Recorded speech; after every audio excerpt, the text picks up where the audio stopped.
So we build tripwires, right? So we do the same thing except primarily to accredited investors. In fact, almost exclusively for accredited investors. And a tripwire, as you well know, but for the one guy that's listening that doesn't know, it's a small sale.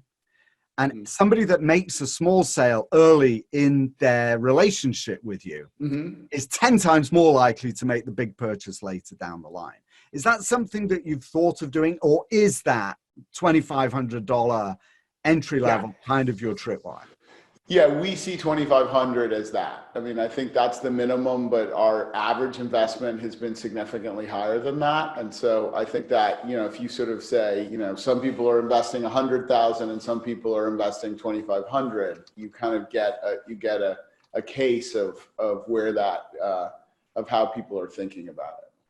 Yeah, it's very interesting. I spoke to Harold Hofer at Rich Uncles, and he was on my podcast. I asked him the same kind of question, and their minimum when I was talking to him about it was $5.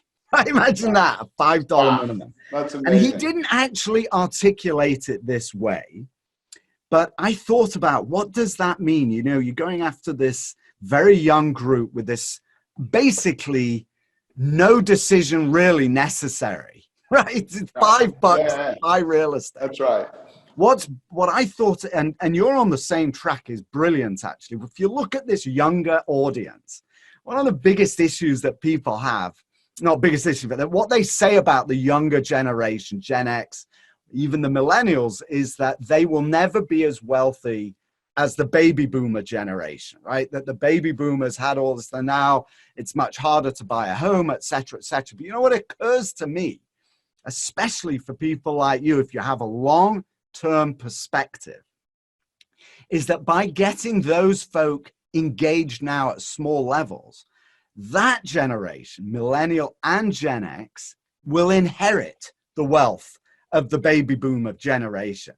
And so if they invest $2,500 today and $25,000 tomorrow, when they inherit $250,000 or $2.5 million, right, in 10, 20 years time, they're going to have had an interactive relationship with you all that time. That's right. That's right. I think I mean, I think you framed it in an interesting way. I think our goal is to prepare ourselves for the future investing generations. I think you're going to see, you know, an increasing sector of people who don't go through mutual funds, who don't go through pension funds. You know, I think that that will still, of course, be there, but I think there's a group of people who want to have a direct connection with real estate.